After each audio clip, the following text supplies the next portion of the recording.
तो दोस्तों जैसे हमने आपको बताया बजट के अंदर क्या क्या डिटेल के अंदर हुआ है, तो सबसे पहले बजट के ये डॉक्यूमेंट होते हैं सत्यमेव जयते भारत सरकार। ये देख सकते हैं गवर्नमेंट ऑफ इंडिया का यहाँ पे नाम लिखा आया है। अब यहाँ पे लिखा है की फीचर्स ऑफ बजट 25-26। ये जो बजट होता है आपका ये 1/4/2025 से लेकर के 31/3/2026 तक का जो साल होगा उसके लिए एप्लीकेबल होने वाला है। और ये जो बजट आया है आपको पता होगा 1 फरवरी 2025 को आया है। ये मिनिस्ट्री ऑफ फाइनेंस का बजट का अलग से डिवीजन है, उन्होंने ये डॉक्यूमेंट जारी किया है। अब दोस्तों जो बजट डॉक्यूमेंट का जो पहला पेज है यहाँ पे इन्होंने लिखा है जर्नी ऑफ डेवलपमेंट। जो विकास है हमारा ये होगा एग्रीकल्चर से, एमएसएमई से, इन्वेस्टमेंट से और एक्सपोर्ट से। चार ही मेन होते हैं यहाँ पे, ये देख सकते हैं इंजन्स ऑफ डेवलपमेंट। जो भी डेवलपमेंट हमारा होगा वो हमारी खेती करेगी, छोटे छोटे बिजनेस करेंगे, जब लोग पैसा लगाते हैं वो करेंगे, इंडिया से बाहर हमारा पैसा जाएगा वो करेगी। फिर इन्होंने बोला a country is not just a soil. एक देश है वो मिट्टी से नहीं बनता है, उसके लोगों से मिलता है, मिल करके बनता है। और हम हमेशा ये कोशिश करते हैं कि इन लोगों के लिए कुछ अच्छा किया जाए। इसके बाद में इन्होंने लिखा है, आप देख सकते हैं दोस्तों, एस्पिरेशन फॉर विकसित भारत। विकसित भारत के लिए क्या करना पड़ेगा, इसका लगातार सतत ग्रोथ करना पड़ेगा, सिक्योर इंक्लूसिव डेवलपमेंट करना पड़ेगा, enhance spending power of Indian rising middle class. जो मिडिल क्लास है, जो मध्यम वर्गीय है, उनकी स्पेंडिंग पावर को बढ़ाना, उनके पास में ज्यादा से ज्यादा पैसा हो तभी तो वो खर्च करेंगे। इसके बाद में दोस्तों invigorate private sector investment. Private sector के अंदर इन्वेस्टमेंट को भी इन्होंने बढ़ावा देना है। और इसके साथ साथ में ही इन्होंने बोल दिया अपलिफ्ट हाउस होल्ड सेंटीमेंट्स। तो हाउस होल्ड है जो घर के जो सेंटीमेंट्स होते हैं उनके ऊपर भी हमने काम करना है। इसके बाद में इन्होंने यहाँ पे लिखा है दोस्तों डेवलपमेंट मेजर फोकसिंग ऑन। जो हमने विकास करना है वो गरीब का करना है, किसी को गरीब नहीं रहने देंगे, युवा का करना है, अन्नदाता यानी कि फार्मर का करना है, और नारी यानी कि महिला लेडीज का करना है। अब यहाँ पे spurring agriculture growth and building rural prosperity, क्योंकि आपको पता होगा एग्रीकल्चर अगर सुधर जाएगा तो ग्रामीण एरिया आपका सारा का सारा सुधर जाएगा। सबसे पहली योजना है प्राइम मिनिस्टर धन धान्य कृषि योजना। इसके अंदर 100 डिस्ट्रिक्ट को कवर करने वाले हैं जहां पर 1.7 करोड़ फार्मर्स को बेनिफिट होने वाला है। तो किसानों के लिए क्या क्या चीज होने वाली है, सबसे बड़ी बात enhance credit through KCC. KCC होता है किसान क्रेडिट कार्ड, यानी कि किसानों को मिलने वाला लोन है वो फैसिलिटेट शॉर्ट टर्म लोन देंगे 7.7 करोड़ फार्मर को, फिशरमैन को, डेयरी फार्मर को, जो 5 लाख रुपए है दोस्तों। पहले 3 लाख रुपए तक का ये लोन इन्हें मिलता था जिसके अंदर कम ब्याज लगता था, अब यहाँ पे 5 लाख कर दिया है। इसके बाद mission for cotton productivity. Cotton दोस्तों बहुत ज्यादा इंडिया के अंदर होता है, 5 ईयर का मिशन है, फैसिलिटेट करना है, इंप्रूव करना है इनकी प्रोडक्टिविटी का, जो कि कॉटन फार्मिंग के अंदर करते हैं।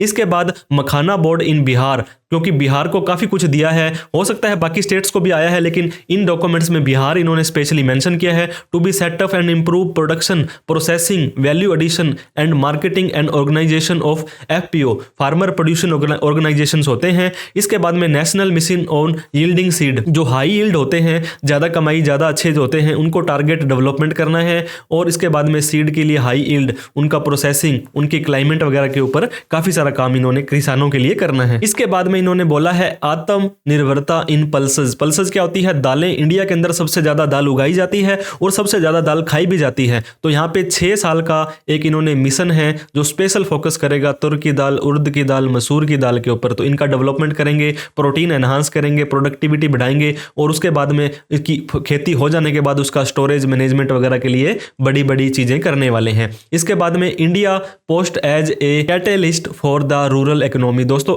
आपको पता होगा पोस्ट ऑफिस हर गांव में आपको मिल जाएगा, रूरल कम्युनिटी हब बनाया जाएगा को लोकेशन में, इंस्टीट्यूशनल अकाउंट सर्विस होगी, direct benefit transfer, cash out and EMI pickup, credit service to micro enterprises को ये भी पोस्ट के माध्यम से, इंडियन पोस्ट माध्यम के इंश्योरेंस देंगे आपको इंडियन पोस्ट वाले, असिस्टेड डिजिटल सर्विस, आजकल ऑनलाइन जमाना है तो पोस्ट ऑफिस के माध्यम से बहुत सारी सुविधाएं आपको यहाँ पे मिलने वाली है। इसके बाद में दोस्तों इन्होंने सपोर्ट करना है एमएसएमई को और furthering make in India. Make in India को बढ़ावा देना है, इसके लिए क्रेडिट कार्ड दिए जाएंगे। क्रेडिट कार्ड मतलब लोन दिया जाएगा माइक्रो एंटरप्राइजेस को। आपको पता होगा एमएसएमई के अंदर माइक्रो, स्मॉल और मीडियम 3 तरह की कैटेगरी कैटेगरी है इनको भी चेंज कर दिया है, लेकिन जो माइक्रो कैटेगरी में आते हैं उनको कस्टमाइज क्रेडिट कार्ड दिया जाएगा और इस क्रेडिट कार्ड की लिमिट 5 लाख रुपए तक दी जाएगी। वो सिर्फ माइक्रो एंटरप्राइजेज के लिए है जो उद्यम रजिस्ट्रेशन में अपने आप को पोर्टल है। अब ऐसा नहीं है दोस्तों हर एक व्यक्ति को मिल जाएगा, लेकिन आप अपने आप को उद्यम पोर्टल पर रजिस्टर्ड जरूर करा लें। इसके ऊपर हमने डिटेल में वीडियो बना रखी है और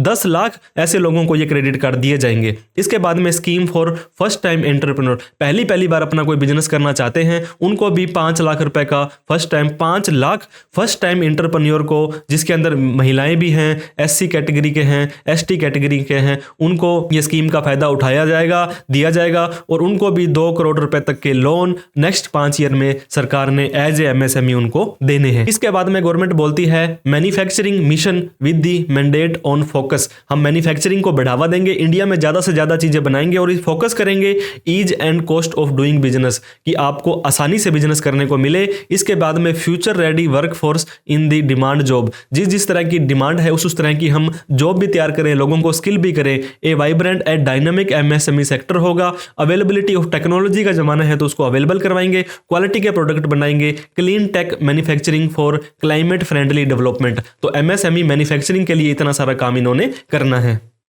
इसके अलावा इन्होंने मेजर करना है लेबर इंसेंटिव सेक्टर्स, ऐसे सेक्टर जहां पे लेबर का काम होता है। फोकस करेंगे product scheme for footwear and leather sector, यहां पर scheme is expected to facilitate employment for 22 lakh लोगों को यहां पे रोजगार मिलेगा और जनरेट होगी टर्नओवर 4 लाख करोड़ की और एक्सपोर्ट करेंगे हम 1 लाख करोड़ का। Measure for the toy sector, दोस्तों चाइना से सारा का सारा माल हमारा आता है, लेकिन ये कहते हैं अब इंडिया के अंदर ही हम फोकस करेंगे, डेवलपमेंट करेंगे ऐसे क्लस्टर्स को, स्किल्स को, मैन्युफैक्चरिंग इकोसिस्टम को जो क्रिएट करेगी हाई क्वालिटी के जो टॉयज हैं, खिलौने हैं, और ये मेक इन इंडिया ब्रांड को भी बढ़ावा देगा। इसके बाद में support for food processing establish करेंगे national institute of food technology Bihar के अंदर। दोस्तों पहले भी बिहार आया, यहां पर भी बिहार आया, अब ये मत पूछना कि ये बिहार बार बार क्यों आ रहा है। Enhance income for the farmer and skilling entrepreneur and employment opportunity, तो इस तरह से जहां जहां पे लेबर लगती है वहां पे ज्यादा ये काम करेंगे, जहां मैन्युफैक्चरिंग होती है वहां पर ये ज्यादा काम करने वाले हैं। क्रेडिट गारंटी का जो कवर मिलता है वहां पर भी सिग्निफिकेंट एनहांसमेंट हुआ है। जो अवेलेबिलिटी होती थी गारंटी कवर की करोड़ के अंदर,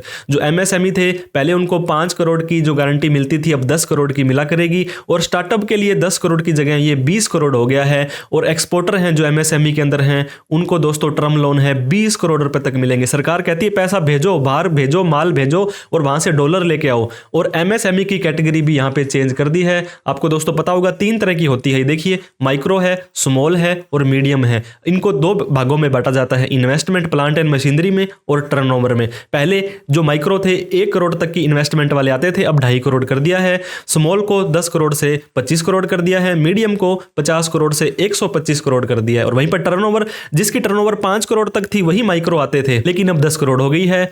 जिसके स्मॉल वाले 50 करोड़ की जगह 100 करोड़ हो गए हैं और मीडियम वाले 250 से 500 हो गए हैं। मतलब इन्वेस्टमेंट है वो 2.5 गुना बढ़ा दी है और जो टर्नओवर है वो 2 गुना बढ़ा करके इन्होंने जो इसकी नई एमएसएमई की क्लासिफिकेशन कर दी है। इसके बाद जैसे इन्होंने शुरू में बताया हम इन्वेस्ट करेंगे पीपल के अंदर, इकोनॉमी के अंदर और इनोवेशन के अंदर, इन तीनों का ही हम सुधार करने वाले हैं।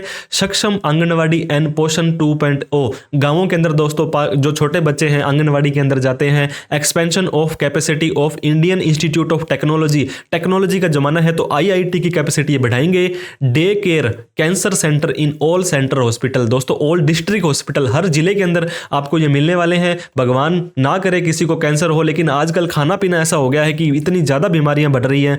भारतीय भाषा पुस्तक स्कीम प्रोवाइड करेंगे, डिजिटल फॉर्म इंडियन लैंग्वेज की बुक्स को, लेकिन ये खुद तो बजट इंग्लिश में पढ़ते हैं, सारे के सारे इनके लेटर जो आते हैं इंग्लिश में आते हैं और यहाँ पे बातें करते हैं ये हम भारत की भाषा को ऐसे करेंगे वैसे करेंगे। इसके बाद में इन्होंने national centre for excellence, centre of excellence दोस्तों जिसको सीओई बोलते हैं, हमारे सीए जो है हमारी इंस्टीट्यूट है आईसीएआई, इन्होंने भी अपने 2 सीओई बना रखे हैं। एक तो हमारा जयपुर में है और एक हमारा हैदराबाद में है। तो यहाँ पर बहुत ही बढ़िया तरीके से पढ़ाई, एक रहना खाना सब बढ़िया हो जाता है। तो इस तरह के सेंटर ऑफ एक्सीलेंस ये बनाने वाले हैं स्किल करने के लिए with global expertise and partnership. इसके बाद में अटल टिंकरिंग लैब, 50,000 लैब ये बनाने वाले हैं गवर्नमेंट स्कूलों में, जहां पर बढ़िया से एक्सपेरिमेंट कर पाएंगे बच्चे अगले 5 सालों में। सेंटर ऑफ एक्सीलेंस सीओई मैंने बताया।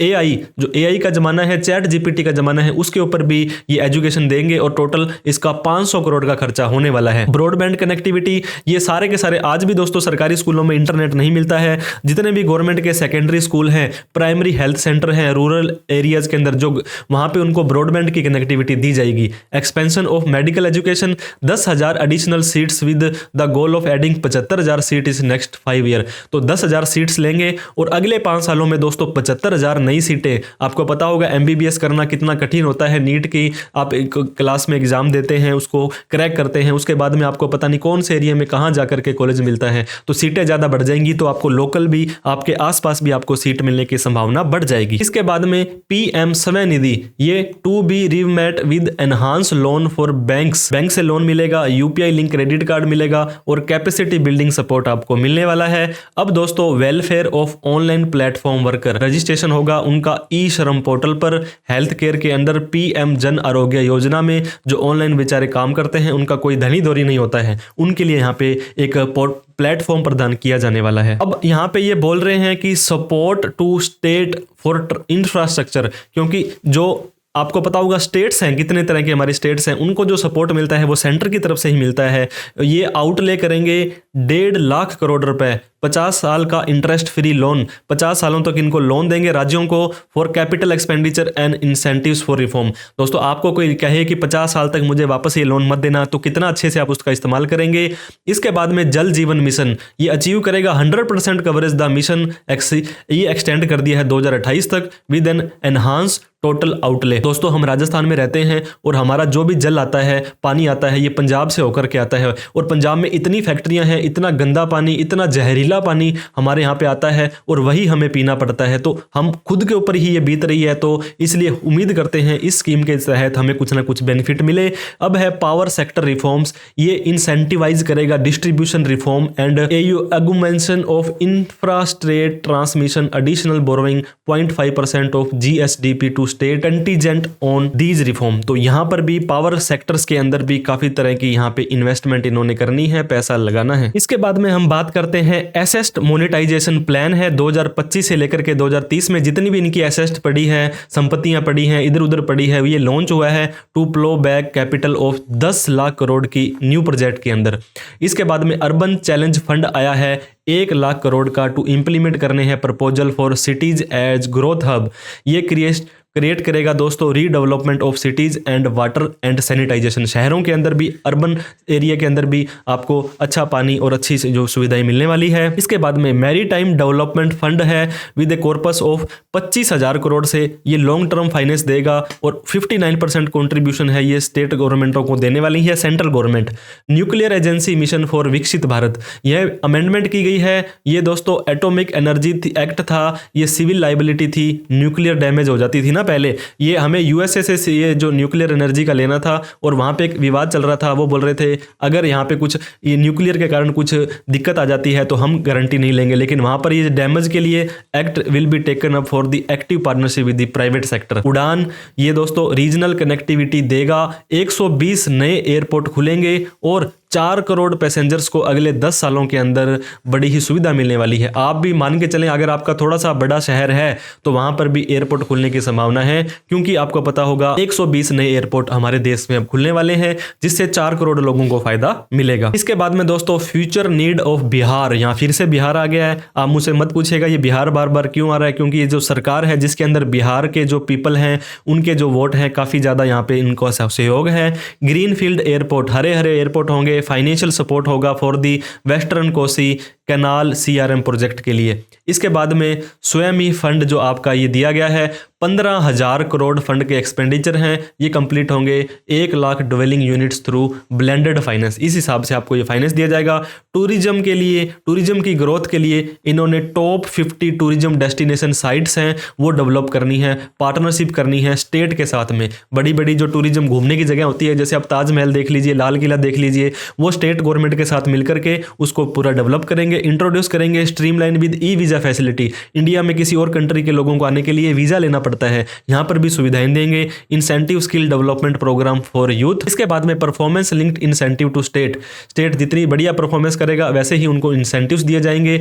मुद्रा लोन दिए जाएंगे दोस्तों, एमएसएमई में मुद्रा लोन मिलते थे जो ये होम स्टेज को दिए जाएंगे। होम स्टेज का मतलब अगर आप अपना पीजी या हॉस्टल चलाते हैं और यहाँ पे आपके जो गेस्ट आते हैं, टूरिज्म आकर के रुकते हैं, तो इसके लिए भी आपको लोन दिया जाएगा। Ease of travel and connectivity to tourism destination, जहां जहां पर टूरिज्म होता है वहां पे आपको ट्रैवल के लिए बस, ट्रेनें वगैरह और ज्यादा चलाई जाएंगी। इसके बाद में आप देख सकते हैं PM research fellowship to provide 10,000 fellowship for technological research in IIT और आईआईएस के अंदर अगर आप फेलोशिप करते हो तो आपको दोस्तों यहाँ पे फेलोशिप के अंदर यहाँ पे मिलने वाली है 10,000 लोगों को। इसके बाद में रिसर्च डेवलपमेंट एंड इनोवेशन, आपको पता होगा R&D जो होती है ये किसी भी चीज़ की जान होती है, ये बढ़िया हो जाएगी तो आपका प्रोडक्ट बढ़िया जन जाता है। तो एलोकेटिंग 20,000 करोड़ देंगे ये इंप्लीमेंट करने के लिए private sector driven research development and innovation के लिए। इसके बाद में जैन बैंक फॉर क्रॉप, ये दोस्तों फसलों के लिए एक ऐसा बैंक दिया जाएगा जो सेकंड जैन बैंक होगा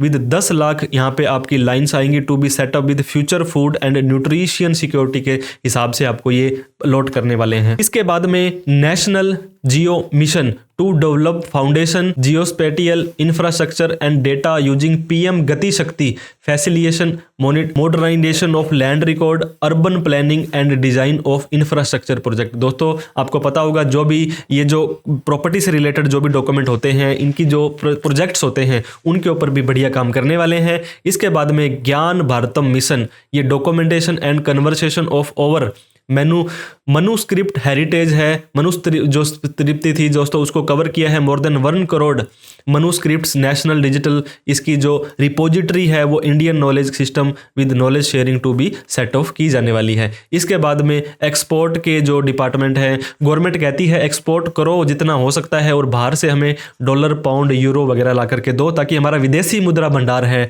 वो बढ़ जाए। एक्सपोर्ट के मामले में export promotion mission with sectoral and mini sectoral target to facilitate easy access to export credit cross border factory, जो सपोर्ट करेंगे एंड सपोर्ट एमएसएमई को करेंगे। ये नॉन ट्रैफिक मेजर है, उनको ओवरसीज मार्केट में बेचें। इसके अलावा एक पोर्टल आपको देने वाले हैं दोस्तों, Bharat trade net, a digital public infrastructure. Bharat trade net नाम से आप ये देख सकते हैं, BTN इंटरनेशनल ट्रेड वालों के लिए सेटअप होगा, यूनिफाइड प्लेटफॉर्म होगा।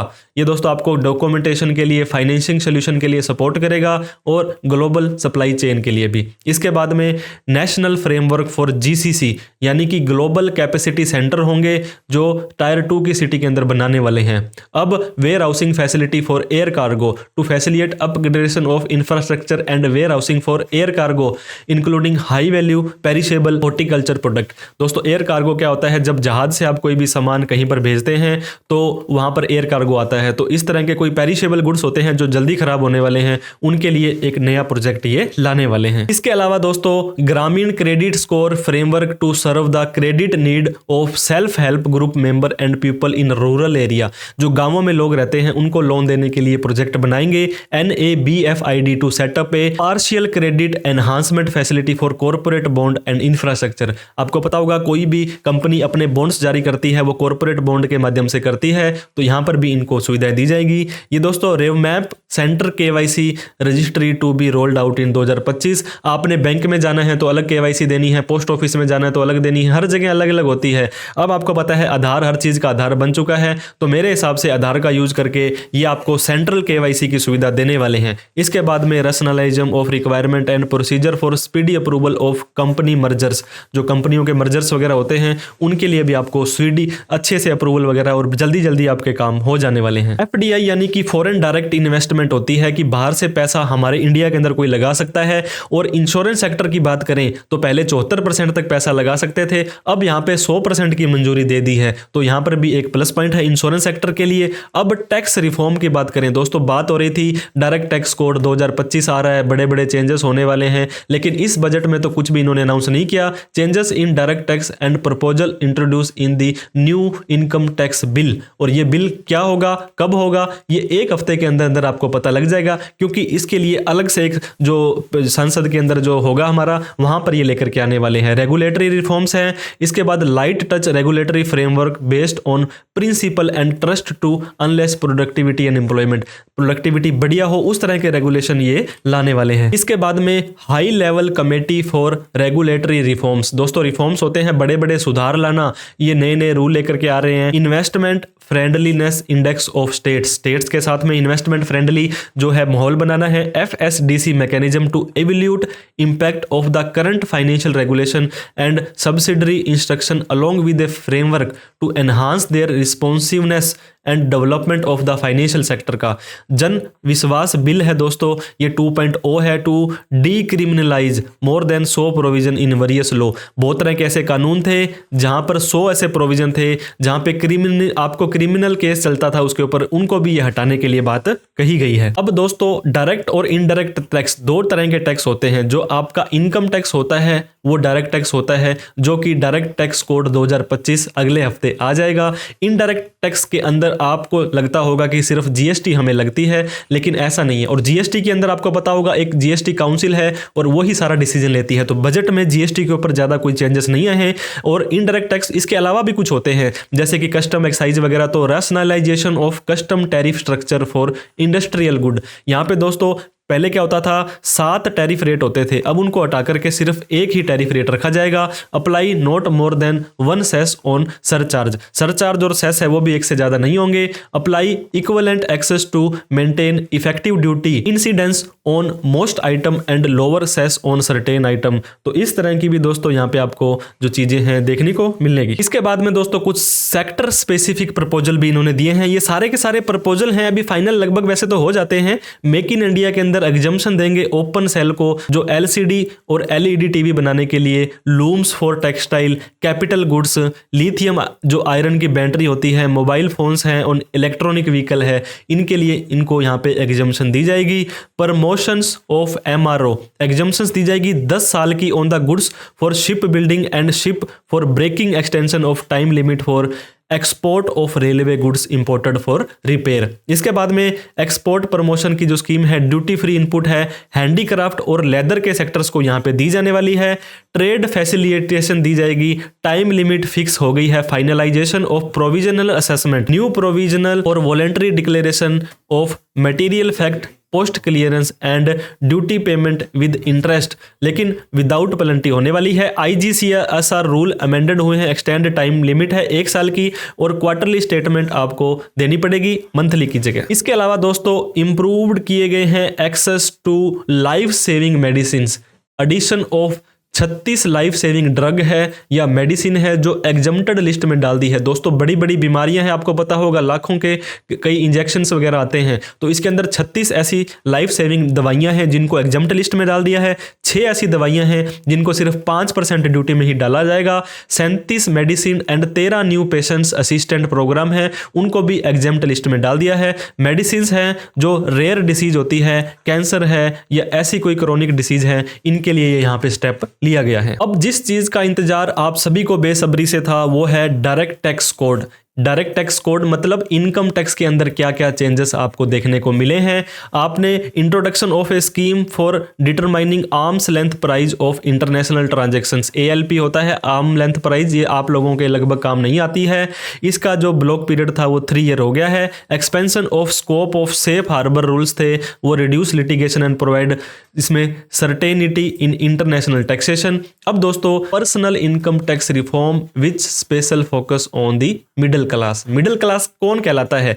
ऐसा कोई भी व्यक्ति जो 1 महीने की 1 लाख रुपए तक कमाई कर रहा है उसको ही तो मिडिल क्लास कहेंगे। और उसके 12 महीनों की उसकी इनकम कितनी होगी दोस्तों?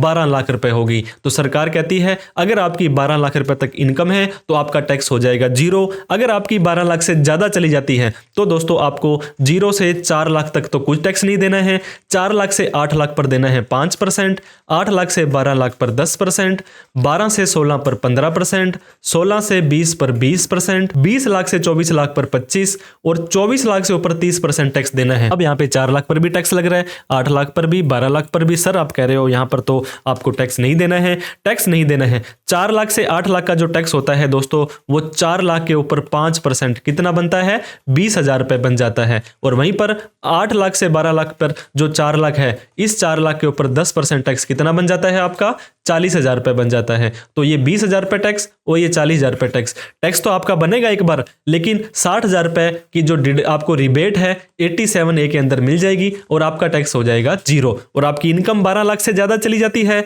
तो 12 से ऊपर पे तो ये देना ही देना है टैक्स, इससे पहले वाले पर भी देना है। और वहीं पर अगर आपकी इनकम 4 लाख से ज्यादा चली जाती है तो आपको ITR भरनी जरूरी है, चाहे आपको टैक्स देना है या नहीं देना है। लेकिन यह रूल आपका 1/4/2025 से लेकर के 31/3/2026 वाला जो साल है, इसको फाइनेंशियल ईयर क्या बोलेंगे हम, 25-26 बोलेंगे। और इसका असेसमेंट ईयर क्या बोलेंगे, 26-27 बोलेंगे। तो इस साल के लिए रूल आपका आने वाला है। आप ये मत समझे कि अभी जो अप्रैल के अंदर आप रिटर्न भरने वाले हैं, अप्रैल 2025 में से लेकर के जुलाई 2025 में, जो कि आपका फाइनेंशियल ईयर असेसमेंट ईयर 25-26 होगा, इसके लिए आपको दोस्तों 7,75,000 की ही छूट है। और अगस्त से अगले साल के लिए अगर आपको सैलरी या पेंशन की इनकम आती है तो 12,75,000 तक आपको कोई भी टैक्स नहीं देना है। तो इसके ऊपर हमने डिटेल में वीडियो बना रखी है कि 12 लाख रुपए वाला क्या मेन कंसेप्ट है, तो उसको भी आप रेफर कर सकते हैं। इसके अलावा इन्होंने क्या किया है, रैशनलाइजेशन TDS और TCS के लिए जो डिफिकल्टीज आ रही थी, पहले क्या किया था, कोई भी ऐसा सीनियर सिटीजन है जो FD वगैरह बैंक में कराता है तो सेक्शन 194A के अंदर उनका 50,000 रुपए से ज्यादा अगर ब्याज होता था तो 10% TDS कट जाता था। लेकिन इस 50,000 को 1 लाख कर दिया है। अगर आपको रेंट की इनकम आती है और सामने वाले व्यक्ति ऑडिट वगैरह में आ रहा है तो आपको दोस्तों 20,000 रुपए पर महीने के हिसाब से ब्याज आता है तो TDS काट लिया जाता था। अब 50,000 रुपए कर दिया है, मतलब सालाना 2,40,000 रुपए से लेकर के अब 6 लाख रुपए तक अगर आपको कोई भी इस तरह का ब्याज आता है तो आपका TDS नहीं काटा जाएगा। Encouraging voluntary compliance. इसके अलावा दोस्तों एक ITR U होती है जिसे कि अपडेटेड ITR बोलते हैं। ये असेसमेंट ईयर खत्म होने के 2 साल तक भर सकते थे, लेकिन अब इसको 4 साल कर दिया है, मतलब पिछले 4 सालों की रिटर्न आप अपनी आराम से भर सकते हैं। Reducing compliance burden. इन्होंने रिड्यूस किया है compliance for all small charitable trust के लिए by increasing their period of registration from 5 year to 10 year. अब 10 साल तक चैरिटेबल इंस्टीट्यूट है वो रजिस्टर अपने आप को रह पाएंगे। Tax payer to be allowed to claim annual value 0.2। दोस्तों 2 मकानों को अब आप सेल्फ ऑक्यूपाइड में रख पाएंगे,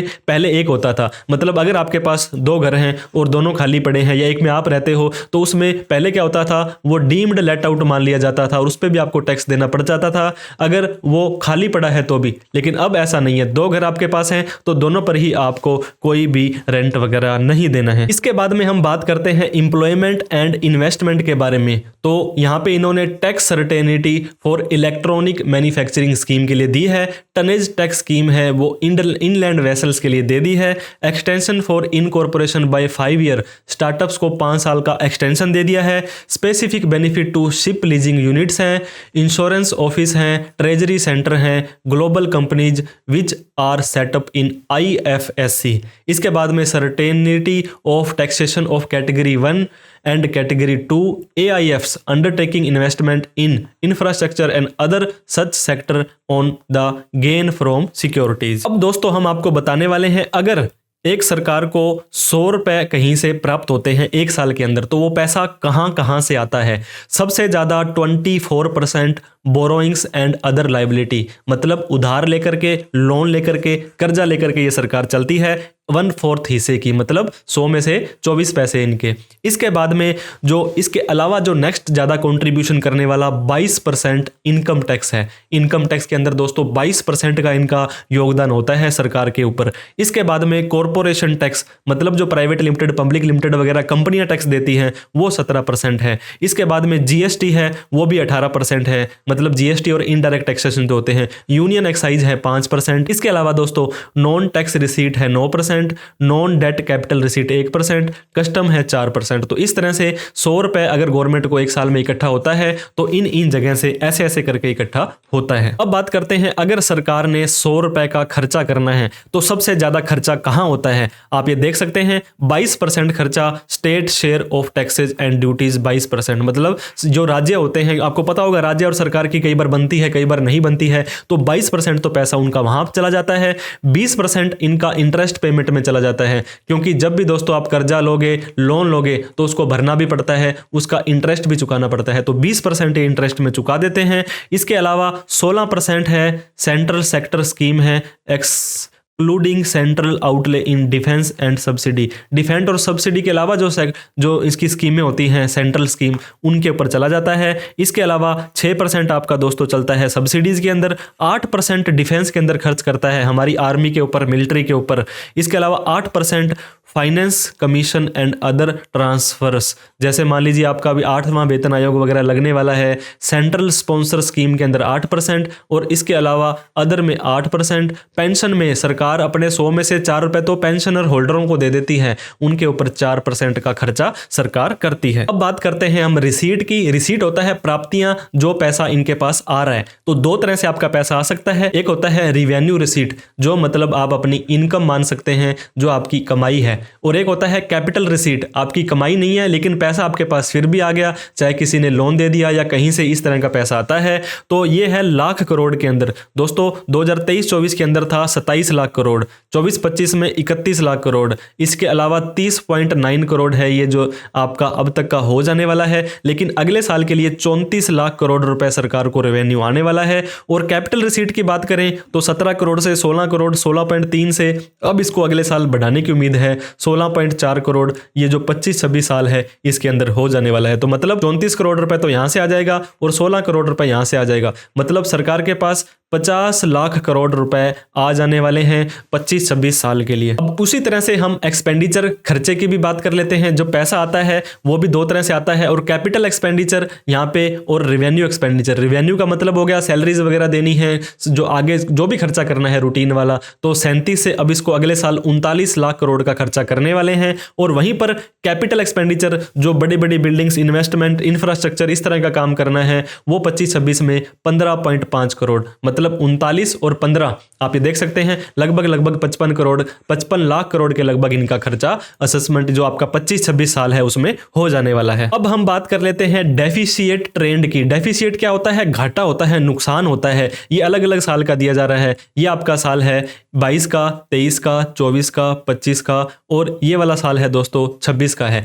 पहले आपका घाटा जो होता था फिजिकल राजकोषीय घाटा जिसको बोलते हैं, अब ये घट करके 4.4 हो जाने वाला है। रेवेन्यू घाटा है, ये भी बहुत कम हो जाने वाला है। और इफेक्टिव रेवेन्यू डेफिसिएट है, ये भी काफी कम हो जाएगा। और प्राइमरी डेफिसिएट है, इनको दोस्तों आप मैक्रो इकोनॉमिक्स अगर आपने पढ़ी है तो इनकी हर एक की अलग अलग डेफिनेशन है, तो इसका भी 0.8 यहाँ पे हो जाने वाला है। तो हम अब बात कर लेते हैं trend in net receipt of the centre, जहां पर दोस्तों नेट रिसीट जो टैक्स रिवेन्यू है, नॉन टैक्स रिवेन्यू है और नॉन डेट रिसीट है। ये देखिए यहाँ पर ये थोड़ा थोड़ा बढ़ा है, ये भी थोड़ा थोड़ा आपका बढ़ गया है, और ये यहाँ पे जंप मार करके यहाँ आ गया है। और वहीं पर टोटल ट्रांसफर टू स्टेट और यूटी, आपको पता होगा एक तरह के सेंट्रल गवर्नमेंट के ये बच्चे होते हैं, इनको इतने इतने पैसे दिए हैं। और यहाँ पे ये देखिए दोस्तों 22.76 से 25.60 लाख करोड़ रुपए 25-26 के अंदर जो केंद्र सरकार है वो राज्य सरकार वालों को देने वाली है। अब चलते चलते इस वीडियो के लास्ट तक दोस्तों हम आपको बताने वाले हैं एक्सपेंडिचर ऑफ मेजर आइटम्स, जो मोटे मोटे होते हैं, मेन खर्चे हैं सरकार के, वो कहां कहां कितने कितने खर्चे सरकार करती है। भारत सरकार का ये देख सकते हैं दोस्तों, डिफेंस, जल सेना, अग्नि सेना, थल सेना, वायु सेना, इसके अलावा अग्निवीर कॉर्पस थे, तो इनके ऊपर 4,91,732 करोड़ रुपए का खर्चा आता है। अब इसके अंदर आप जीरो लगा लो, करोड़ के आगे कितनी जीरो होती है, इतना खर्चा सरकार एक साल के अंदर डिफेंस में कर देती है। रूरल डेवलपमेंट, इसका मतलब हुआ ग्रामीण विकास के लिए दोस्तों 2,66,817। हालांकि शहरों का विकास कितना हो रहा है वो तो आप सभी को भी पता है। होम अफेयर्स के अंदर जो गृह मंत्रालय के अंतर्गत जो खर्चे आते हैं 2,33,211 करोड़ रुपए का खर्चा एक साल में होने वाला है। एग्रीकल्चर एंड अलाइड एक्टिविटी, दोस्तों इनको मुआवजा वगैरह किसानों को कई बार देते हैं या नहीं देते हैं बेचारे, इनको आप एक MSP तो दे नहीं पा रहे हो, मिनिमम सपोर्ट प्राइस, जिनके ऊपर 1,71,437 करोड़ रुपए का खर्चा एक साल में सरकार करती है। शिक्षा जीवन का आधार है दोस्तों। एजुकेशन इतने नीचे लेवल की आ चुकी है, आजकल जो कॉलेज या स्कूल बन रहे हैं वो बिजनेस मॉडल पर चल रहे हैं, आपको सब कुछ वहीं से खरीदना पड़ेगा। पढ़ाई के अलावा वहां पे सब कुछ करवाया जाता है, लेकिन फिर भी अनफॉर्चुनेटली 1,28,650 करोड़ रुपए शिक्षा के ऊपर सरकार खर्च करती है। हेल्थ के ऊपर, हेल्थ इज वेल्थ है, आपको कोई भी अच्छा इलाज करवाना है तो दोस्तों क्या करना पड़ेगा, आपको गवर्नमेंट हॉस्पिटल में सुविधाएं नहीं मिल पाती हैं। तो सरकार तो कोशिश करती है लेकिन मिलजुल के ही सबको कोशिश करनी पड़ेगी। 98,311 करोड़ रुपए अर्बन डेवलपमेंट, गांवों के अलावा शहरों पर भी विकास का जोन दिया जाता है। जब तक लोग एजुकेट नहीं होंगे, लोगों को पता लगेगा कि यहाँ पे कचरा फेंकना है, यहाँ पे नहीं फेंकना है, हॉर्न बजाना है नहीं बजाना है, तब तक कोई विकास नहीं हो पाएगा। तो 96,777 crore IT, information technology, telecom, Jio, 4G, 5G, 6G, ये सब सरकार से खर्चा उठा करके दोस्तों आप ही से ये टैरिफ के बिल लेते हैं। 95,298 करोड़ रुपए का यहाँ पे खर्चा आता है। एनर्जी, आपको बिजली सरकार कहती है 10,000 रुपए का बिल है, हम तो आपको 8,000 रुपए सब्सिडी दे रहे हैं, हम तो आपसे 2,000 ही ले रहे हैं, आपसे 200 यूनिट फ्री ले रहे हैं। ये कहाँ जाता है सब दोस्तों? आप ही का पैसा, आप ही का टैक्स का पैसा, ये 81,174 करोड़ रुपए एनर्जी में सरकार खर्च करती है। एनर्जी के अलावा हम बात करें कॉमर्स एंड इंडस्ट्री में दोस्तों, ये उद्योगों को भी सरकार 65,553 करोड़ रुपए का खर्चा करती है। सोशल वेलफेयर, आप पेंशन वगैरह देते हैं, समाज कल्याण विभाग से किसी को बेरोजगारी भत्ता देते हैं, इस तरह का जो भी आपका खर्चा है 60,052 करोड़ रुपए का है। साइंटिफिक डिपार्टमेंट के लिए आपने इसरो वगैरह का भी देखा होगा, या इस तरह का कोई भी रिसर्च करनी होती है 55,679 करोड़, ये देखिए रुपीज इन करोड़ है। तो इस तरह से दोस्तों जो आपका ये सारा का सारा पैसा खर्च होता है। हम इस वीडियो के लास्ट तक आ चुके हैं दोस्तों, बड़ी ही मेहनत से आपके लिए वीडियो बनाते हैं। अच्छी लगी हो तो प्लीज इस वीडियो को एक बार लाइक कर दें, और अभी तक हमें सब्सक्राइब नहीं किया है तो प्लीज सब्सक्राइब कर दें, क्योंकि यहां पे आपको इनकम टैक्स से लेकर GST से लेकर पर्सनल फाइनेंस से रिलेटेड बहुत तरह की वीडियोस वगैरह, इंफॉर्मेशन वगैरह आपको मिलती रहती है। और दोस्तों इस वीडियो को आप उन सभी लोगों में शेयर करना भी ना भूलें जो बजट को आसान भाषा में समझना चाह रहे थे। इसके अलावा इनकम टैक्स के ऊपर क्या क्या नए चेंजेस बजट से रिलेटेड आए हैं वो हमारी इस चैनल पर आ भी चुके हैं और आते भी रहेंगे। तो इसी शब्दों के साथ में दोस्तों हम विराम लेंगे। Thank you so much for watching this video. जय हिंद, जय भारत।